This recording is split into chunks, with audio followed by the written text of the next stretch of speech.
राधे कृष्णा।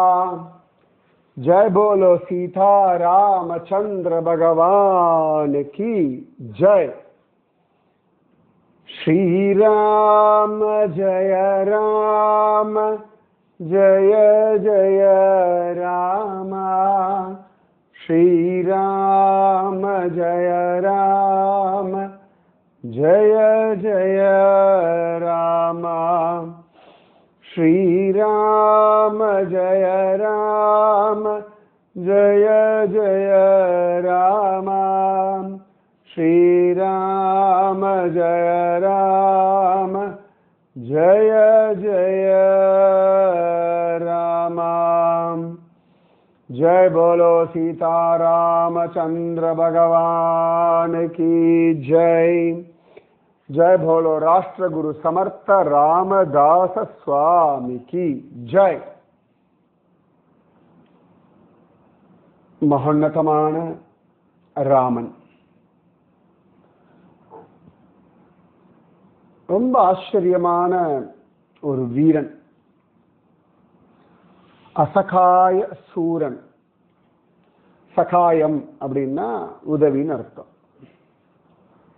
அசகாய அப்படின்னா யாருடைய உதவியும் தேவைப்படாத ஒரு சூரன், அசகாய சூர.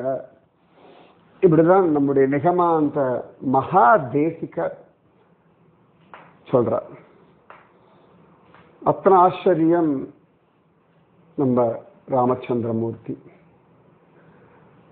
அந்த ராமனுடையதான அயோத்தியால நிச்சயமாக ராமனுடைய கோவில் வரணும், வந்தே தீரும் அப்படின்னு சொல்லி தீர்மானமா தபஸ் பண்ணவர்கள் பலர். அதுல ஒருவர் நம்முடைய சமர்த்த ராமதாசர். நிறைய பேருக்கு ஒன்று புரிய மாட்டேங்கிறது, இந்த மதமாற்றக்கூடியவர்கள். ஒருத்தருக்கு தர்மத்தை காட்டணும், அவர்களுடைய வாழ்க்கையில ஆனந்தத்தை உண்டாக்கணும், நிம்மதியை கொடுக்கணும். சும்மா பொய்யும் புரட்டும் சொல்லி மதம் மாற்றி, ஏற்கனவே அவர்கள் இருக்கக்கூடிய மதத்தை பற்றி அவதூறு சொல்லி பயமுறுத்தி, அது எவ்வளவு நாள் இருக்கும்? அப்படிலாம் ஒரு நாளும் கம்பல்ஷன்னாலேயோ கன்வர்ஷன்னாலேயோ யாரையும் ஒன்றும் பண்ணிட முடியாது. ஒன்றும் பண்ணிட முடியாதுன்னா அப்படியே ஒன்றும் ஒரு பரிசுத்தரெல்லாம் ஆக்கிட முடியாது. சனாதன தர்மத்துக்கு என்னைக்குமே இந்த கம்பல்ஷன் கன்வர்ஷன்றதுல உடன்பாடே கிடையாது. எல்லாருக்கும் தர்மத்தை சொல்லும், அவர்களா அது உணர்ந்து அனுபவிக்கிறத ஒத்துக்கொள்ளும். இப்படிதான் நம்ம சனாதன தர்மத்தினுடைய கோட்பாடுகள். அதனால ரொம்ப விசேஷம் நம்முடைய சனாதன தர்மம். சமர்த்த ராமதாசர் பரதன் போலே. பரதன் நேத்திக்கு கேள்வி கேட்டோமே, பரதனும் ராமனும் சந்தித்த இடம் என்ன? வனவாசத்தின் போது நான் கேட்டேன், வனவாசம் முடிஞ்ச பிறகுன்னு கேட்கல. ஆனா சந்தோஷம், நிறைய பேர் பலவிதமா யோசிச்சிருக்க. வனவாசம் முடிஞ்ச பிறகு 14 வருஷம் முடிஞ்ச பிறகு ராமனும் பரதனும் சந்தித்த இடம் நந்தி கிராமம். வனவாசத்துல ராமனும் பரதனும் சந்தித்த இடம் சித்திரக்கூடம். சித்திரக்கூடத்திருப்ப சிறுகாக்கை முளை தீண்ட அத்திரமே கொண்டெறிய அனைத்துலகும் திரிந்தோடி வித்தகனே ராமாவோ நின்ன பயம் என்றழைப்ப அத்திரமே அதன் கண்ணை அடுத்ததும் ஓர் அடையாளம். சித்திரக்கூடத்தை தான் காக்காசுர விருத்தாந்தம். அதே மாதிரி நம்ம பெரியாழ்வார் சொல்லும் பொழுது சித்திரக்கூடத்தை தான் ராமச்சந்திரமூர்த்தி படியில் குணத்து பரத நம்பிக்கு அப்படின்னு ஹனுமார் அடையாளம் சொல்லுவார் அழகா. அதனால பரதனும் ராமனும் வனவாச சமயத்துல சந்தித்த இடம் சித்திரக்கூடம். பரத்வாஜர் தான் சொல்ல, அந்த பக்கம் போய் பாருப்பா அப்படின்னு சொல்ல, பரத்வாஜருடைய வார்த்தையை கேட்டு போய் சித்திரக்கூட்டத்துல ராமனை தரிசனம் பண்ணான் அப்படின்னு இருக்கு. எப்படி அந்த பரதன் 14 வருஷம் ராமஸ்மரணையில, ராம தியானத்துல, ராமனுடைய கட்டளையாக அந்த அயோத்தியாவை ராஜ்ய பரிபாலனம் பண்றதுன்ற தன் கடமையை பண்ணானும், அதே போல சமர்த்த ராமதாசர் ராமராயாவுடைய கட்டளையாக ஊர் ஊரா போய் ஜனங்களுக்கு தைரியம், நம்பிக்கை, உற்சாகம் இது எல்லாம் கொடுத்துருக்கார். அதுலதான் நாம நேற்று பார்த்துட்டு இருந்தோம். அந்த ஊர் பேர் எத்தனை பேருக்கு ஞாபகம் இருக்குன்னு பார்க்கறது, நான் சொல்லலை. யோசிக்கோ, நேற்று கதையை கேளுங்க. ஸோ அந்த இடத்துல ஒரு பெரிய தர்கா, அங்க எல்லாரும் போகணும்னு அடில் ஷா உத்தரவு, வராதவர்களுக்கு பெரிய டார்ச்சர் பண்ணுவா, வந்தவர்களை கன்வெர்ட் பண்ணுவா, அப்படி ஒரு சூழ்நிலை. அப்போ அங்கே நிறைய இந்த அவர்களுடைய முஸ்லீம்ஸுடைய ஏதோ ஒரு ஃபங்க்ஷன், அதுக்கு கூட்டம் கூட்டமாக வரணும். அது ஜனங்கள் விரும்பி போகலை, வேற வழி இல்லாமல் போனார்கள். அப்ப இதெல்லாம் சமர்த்த ராமதாசருக்கு விஷயம் தெரிஞ்சதுனாலே அவர் நேர அந்த இடத்துக்கு போறார்.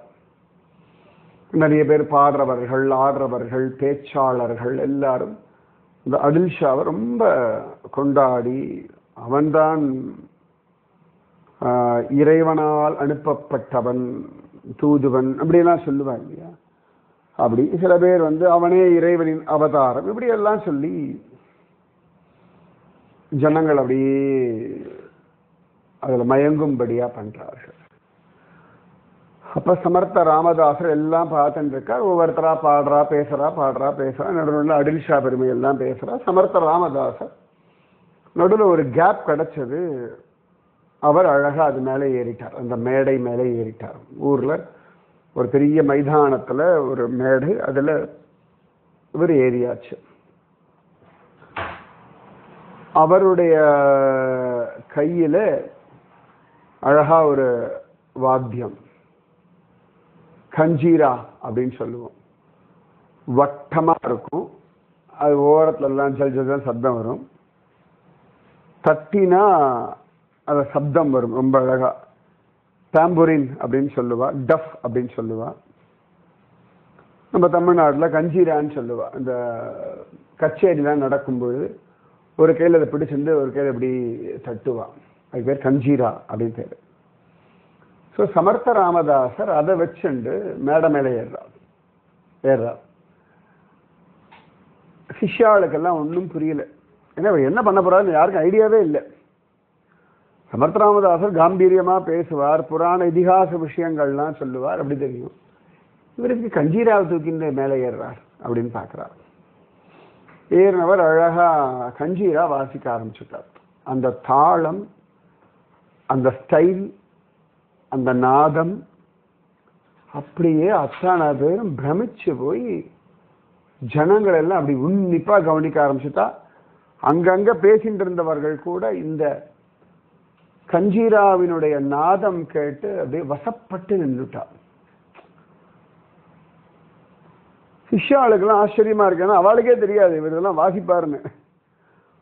முரட்டு தாடியோட முறுக்கு மீசையோட ஆசான் பகவான் சொல்லிட்டு டக்கு டக்கு டக்குன்னு அந்த குபடியை வச்சு நடந்துண்டு, கையில கமண்டலத்தை வச்சுண்டு, காலில் பாதுகையை போட்டுண்டு, ஜெய் ஜெய் ரகுவீர் சமர்த் அப்படின்னு காம்பீரியமா பேசி இப்படிதான் அவரை பார்த்துருக்காள். ஒழிய நல்லா நல்லா நல்லா எக்ஸ்பிளைன் பண்ண அப்படின்வார், அன்பா பேசுவார். பட் ஆனா இவர் ஹிருதயத்துக்குள்ள இவருக்குள்ள இப்படி ஒரு மியூசிக் ஒளிஞ்சுட்டு இருக்கும்னு யாரும் எதிர்பார்க்கவே இல்லை.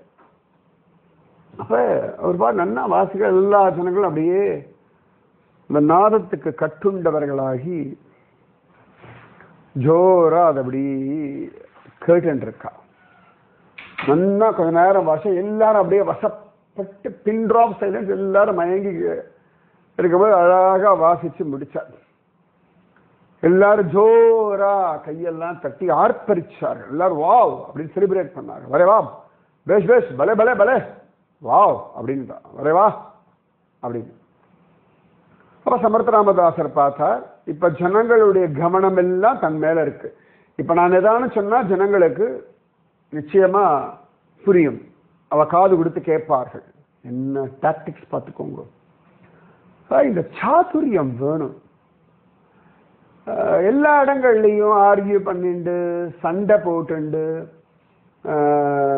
விரோதிச்சுண்டு எல்லாம் முடியாது. அது நம்ம இந்துக்களை ஒற்றுமையாக சேர்க்கணும்னா இந்துக்கள் கூடவே பழகணும்.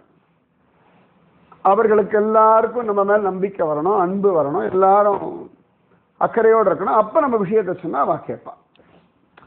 குழந்தைகள்லாம் சொன்னா கேட்கல, புருஷன் சொன்னா கேட்கல, பொண்டாட்டி சொன்னா கேட்கல, அப்படி நிறைய பேர் கம்ப்ளைண்ட் பண்ணுவா. அது மெத்தட் அல்ல. அன்பு நமக்கு ஒரு emotional bondage. Emotional bondage misuse ஆகிறது இல்லையா? என்ன புரிஞ்சுக்கணும், எமோஷனல் பாண்டேஜ் சரியா தப்பா? உங்க ஃபேமிலி இல்லாட்டி உங்க நியர் அண்ட் டியர் அவளிடத்துல அக்கறையோடு இருப்பதற்கும் அன்பு காட்டுவதற்கும் தப்பு கிடையாது. அதை வச்சு எமோஷனல் பிளாக்மெயில் பண்ணி அவள் என்ன கவனிக்கல, நான் தான் அவளை கவனிக்கிறேன், இப்படி எல்லாம் ஒரு எமோஷனல் பிளாக்மெயில் பண்ணாதான் தப்பு. அன்பு காட்டுறது தப்பு இல்லையே. இன்னைக்கு கூட நான் வாக்கிங் போயிட்டு வந்துட்டு இருக்கேன். சாயங்காலம் ஒரு சின்ன நாய்க்குட்டி அது இப்படி அலைஞ்சின்னு இருக்கு. தெரியல அதோட அம்மா இங்கே போயிருக்காங்க, இப்படி அலையிறது. நான் அப்படி பார்த்தேன், அது எப்படி பார்க்கறது. நான் அப்படி கிராஸ் பண்ணி வந்துட்டேன். சரி என்ன பண்றது அப்படின்னு சொல்லி திரும்பி பார்த்தேன். அப்போ அழகா அந்த ரோட்லயே கொஞ்சம் தூரம் தள்ளி ஒரு சின்ன குழந்தை நின்று இருந்தது. அந்த நாய்க்குட்டி அப்படியே அந்த பக்கம் ரோட்ல போயிட்டு இருந்த உடனே இந்த குழந்தை கூப்பிட்ட உடனே அதுக்கு அதோட அந்த அன்பு புரிஞ்சு விடுது. கிடுகிட்டு அதுக்கிட்ட ஓடிச்சு. அந்த குழந்தையும் ஓடி வந்து பக்கத்துல வந்து உட்காந்து. அப்பதான் ரெண்டு ஃபர்ஸ்ட் டைம் பார்க்குற மாதிரி இருக்கு. ஆனா இந்த அன்பு ரெண்டுத்துக்கும் ஒரு அட்ராக்ஷன், ஒரு எமோஷனலி அதுக்கு ஒரு எனக்கு யாரோ இருக்கான்னு அதுக்கு ஒரு எமோஷனல் ஃபீலிங் கொடுத்துடுது அந்த குழந்தை. நான் அப்பதான் நினைச்சுட்டே இருந்தேன், பகவானே இந்த நாய்க்குட்டி என்னமோ தெரியல ஒரு ஏக்கமா இருக்க மாதிரி இருக்கு, அதுக்கு அனுகிரகம் பண்ணுன்னு சொல்லிட்டு நான் வந்து என்னோட ரொட்டீன் என்னோட டியூட்டிஸ்னால நான் வந்துட்டேன். சரியா தப்பான்றது அவாவா கண்ணோட்டத்தை பொறுத்த வரைக்கும் மாறும். இது எனக்கு வந்து ஓகே ரைட் அப்படின்னு சொல்லிட்டு அந்த நாய்க்குட்டியை பார்த்தேன். அதுக்கு ஒரு ஏக்கம் இருக்கு. பகவான் வைக்கிறேன் ஜஸ்ட் நான் பார்த்தேன், பகவான் பிரார்த்தனை பண்ணேன். நான் ரொம்ப ஸ்பீடா போயிட்டு இருக்கேன். ஸோ நான் திரும்பி பார்த்தா அந்த குழந்தைக்கும் அந்த நாய்க்குமான அழகான ஒரு எமோஷனல் அன்பு. ஸோ உங்க குடும்பத்துல உங்கள் கணவனோ மனைவியோ குழந்தையோ அப்பாவோ அம்மாவோ அண்ணானோ தம்பியோ அவர்களை நல்வழிப்படுத்துறதுக்கு நீங்க அன்பு காட்டணும், தப்பே கிடையாது. ஆனா அது என்ன ஆயிடுறதுன்னா பல சந்தர்ப்பங்கள்ல அந்த அன்பை வச்சுண்டு அவளை நம்ம இல்ட்ரீட் பண்ணிடணும். அவளுடைய செல்ஃப் ரெஸ்பெக்டை டிஸ்டர்ப் பண்ணிடணும், சுய மரியாதையை தொந்தரவு பண்ணிடணும். அது அங்கதான் பிரச்சனையா இருக்கு. உங்க கணவன் மேல நீங்க தான் அன்பு காட்டணும், உங்க மனைவி மேல நீங்க தான் அன்பு காட்டணும், உங்க குழந்தை மேல நீங்க தான் அன்பு காட்டணும். ராமனோ கிருஷ்ணனோ இங்க அன்பு காட்டக்கூடாதுன்னு சொன்னா இல்லவே இல்லை. சில சந்தர்ப்பங்கள்ல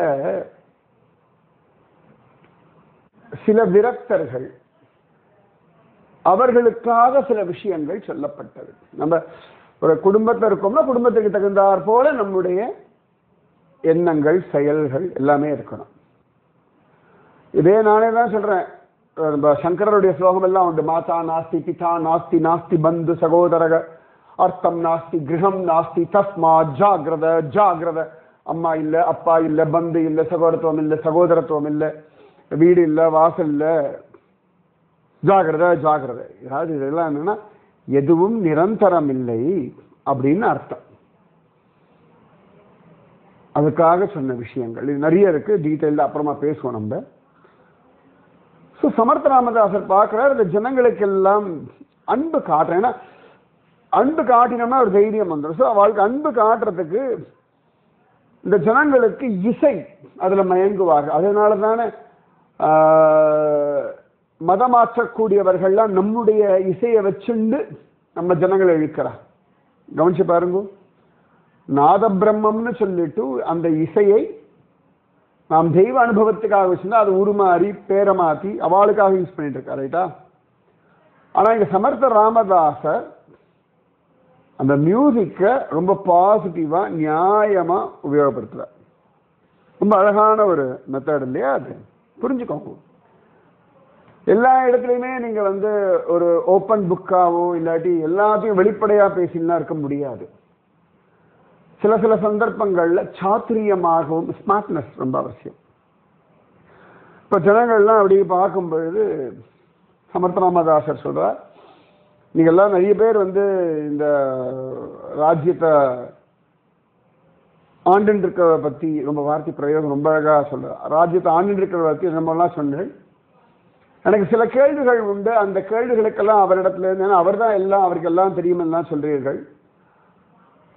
அவருக்கு இந்த கேள்விகளுக்கு எனக்கு பதில் கிடைச்சா தேவையில்லை, இல்லாட்டி கூட இங்க எவ்வளவோ பேர் வந்திருக்கீர்கள், யாராவது ஒருத்தருக்கு பதில் சொன்னா கூட போதும் அப்படின்னு சொல்ல ஜனங்கள்லாம் என்ன கேள்விகள் அப்படி யோசிக்க ஆரம்பிக்கிறார் நம்ம சமர்த்த ராமதாசர். கிதி பிருத்வீச்சே வதன் கிதி அங்கோல்யா ககன் சாங்கா சிந்தூச்சே ஜீவன் கிதி டாக் किति आकाशीच्या तारा किति भर्जन्याचा धारा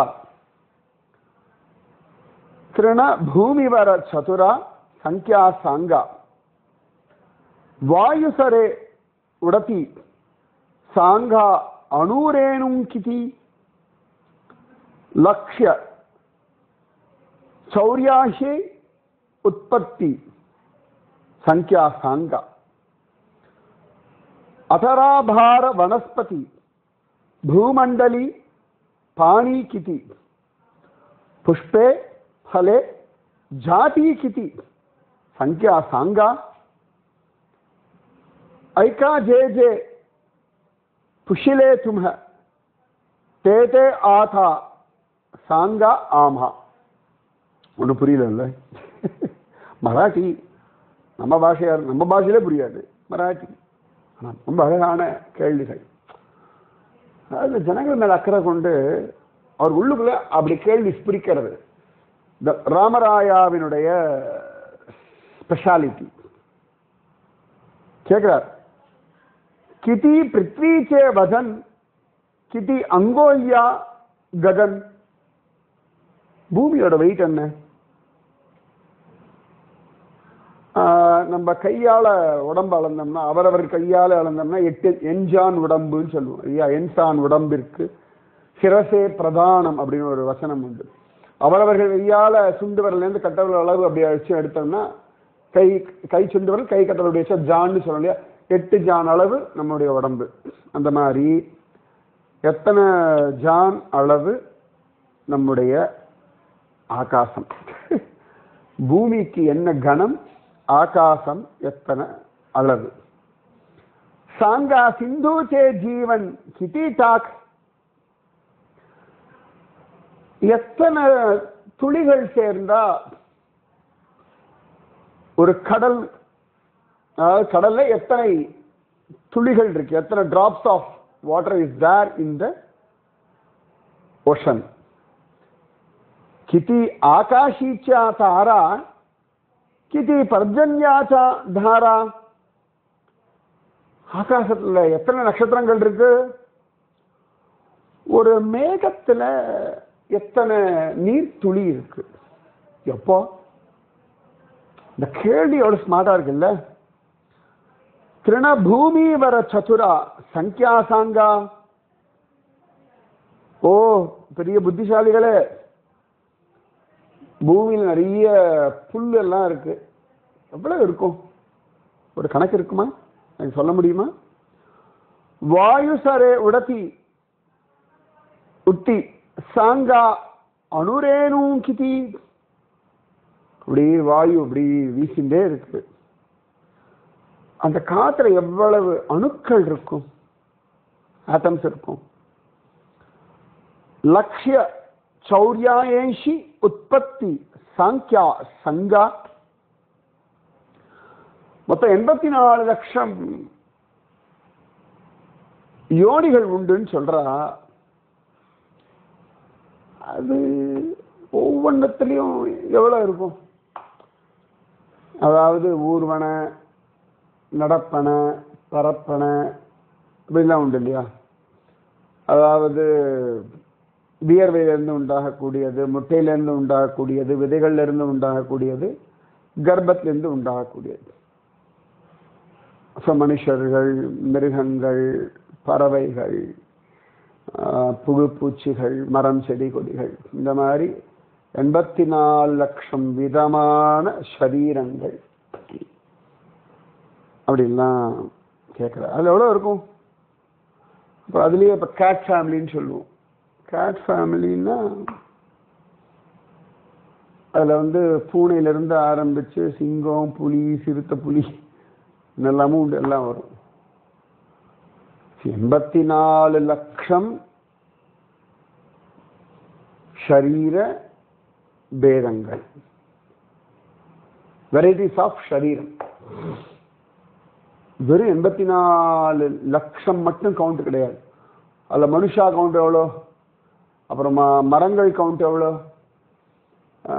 யானைகள் கவுண்ட் எவ்வளோ, பறவைகள் கவுண்ட் எவ்வளோ, புழுப்பூச்சி கவுண்ட் எவ்வளோ, அப்புறமா எவ்வளோ வெரைட்டி பாம்புகள் இருக்கும், ஒவ்வொரு வெரைட்டியும் எவ்வளோ பாம்புகள் இருக்கும். அதான் கேட்குறேன். என்ன கேள்விகளில் அடராபார வனஸ்பதி பூமண்டலி பாணிகிதி 18 விதமான வனஸ்பதி மரங்கள்லாம் இருக்கு. வனஸ்பதிகள்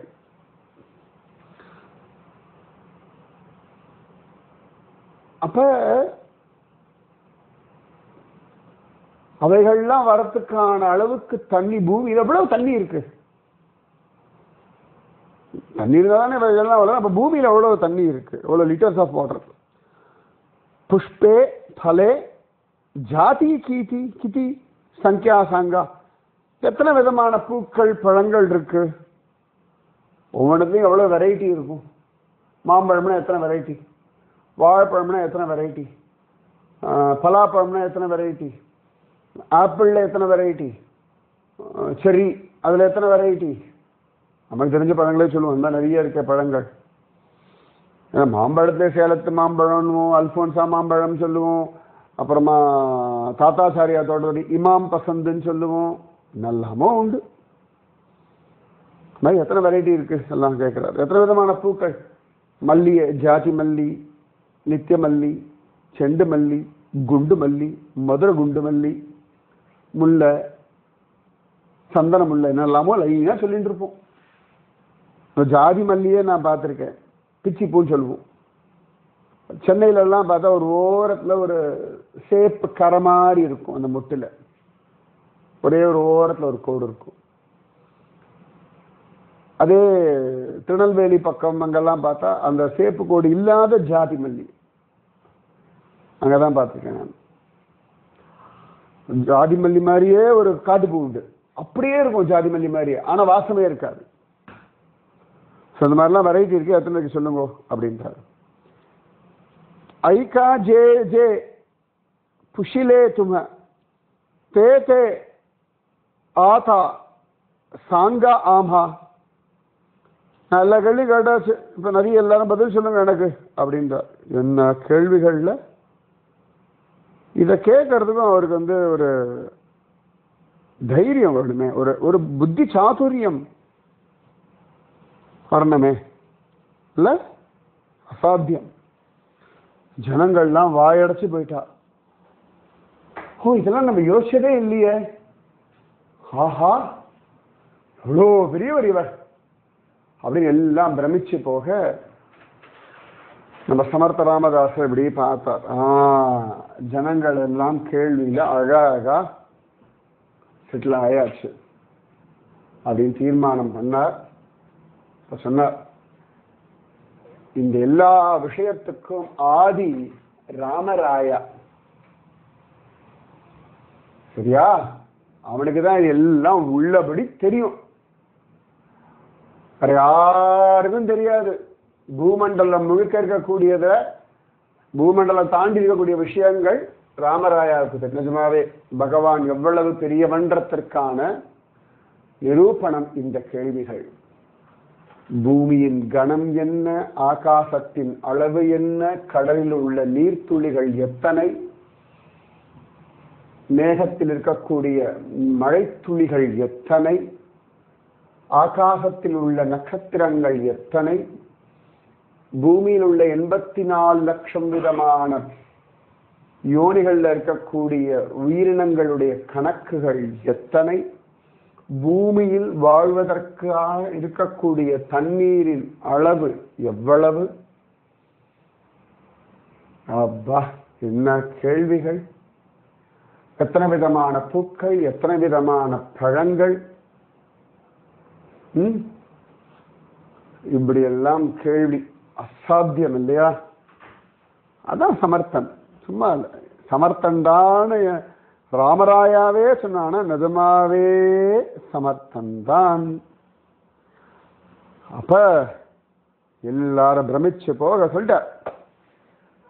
இதெல்லாம் ராமராயா நம்ம சனாதன தர்மத்தில் எல்லாம் சொல்லப்பட்டிருக்கு. அதனால இந்துக்களே ஆனந்தமா சனாதன தர்மத்தை கொண்டாடுங்கோ, சனாதன தர்ம விஷயத்துல ஈடுபடுங்கோ, ராமராயா பஜனை பண்ணுங்கன்னு சொன்னார். அழகா அங்கேயே ஸ்ரீராம ஜெய ராம ஜெய ஜெய ராம, ஸ்ரீராம ஜெய ராம ஜெய ஜெய ராம, ஸ்ரீராம ஜெய ராம ஜெய ஜெய ராம, ஸ்ரீராம ஜெய ராம ஜெய ஜெய ராம அப்படின்னு சொல்லி நிறைய பேர் இந்துக்கள் தான் வந்திருக்கா. ஸோ அவளுக்கு தானே தைரியம். இவர் மற்ற மதங்களை பற்றி ஒன்றும் பேசவே இல்லை. நம்ம மதம் வசதி அப்படின்றத சொன்னார். ஜனங்களுக்கெல்லாம் உற்சாகம் எல்லாம் கரகோஷம் பண்ணால் இப்போ தைரியம் வந்துடுத்து. பார்த்தா சமர்த்த ராமதாசர் அந்த இடத்துலயே அழகா ஒரு மடம் ஸ்தாபிதம் பண்ணிட்டார்.